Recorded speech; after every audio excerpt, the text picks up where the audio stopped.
بسم الله الرحمن الرحیم. ای شخص دارنده، نیازی تو به شخص محتاج بیشتر از نیازی او به سوی تو است. فقیران برای دنیای خود به تو نیاز دارند، اما تو برای آخرتت به آنها نیاز داری. باید بدانی که احتیاج آنها به تو نعمت الله برای تو است. امام بزرگوار سفیان ثوری رحمت الله علیه چون محتاج را پشت در خود می دیدند می گفتند: مرحبا به نفری که برای شستن گناهان من آمده است. مادرمان عایشه رضی الله عنها به هنگام صدقه دادن درهمهایشان را خوشبوی زده سپس انفاق می نمودند.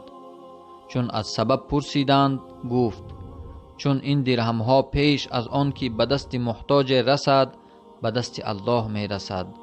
دوست می دارم که خوشبو شده به دست خالقم برسد. یکی می گفت: محتاجان باید شکر گویند که من ایشان را کمک نموده ام. این نفر مانند آن است که خرمن اندوخته و با شعله آن را آتش زده است. دیگر می گفت: شکر الله که در اطراف من محتاجان هستند که به سبب کمکم به آنها من جنت را به دست می آورم. این مثال آن است که یک دانه کاشته و خرمن حاصل گرفته است. یکی مال الله را در راه الله با یاد الله بهر رسیدن به رضای الله صرف می کند.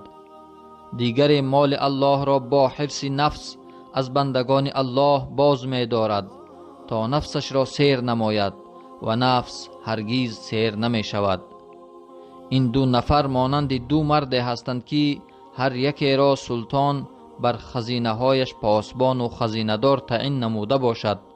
چون سلطان نفری را به نزدشان فرستد تا قسمت از مال را برایش بدهند، یکی امر مالک مال را اجرا بنموده است و مقدار لازمی بر فرستاده سلطان داده باشد، اما دیگری گفته باشد که خزینه من است و هیچ کسی را در آن حق نباشد.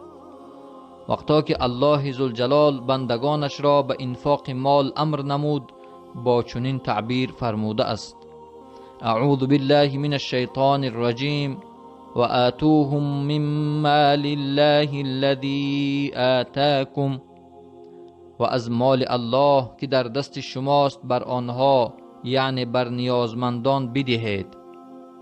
مجیب دقت است: مال الله نه مال ما. این مالی که در دست ماست پیش از این که به دست ما رسد در دست و جیب دیگر بوده است، پس از ما به دست دیگر خواهد ماند. لذا مال الله است نه مال ما.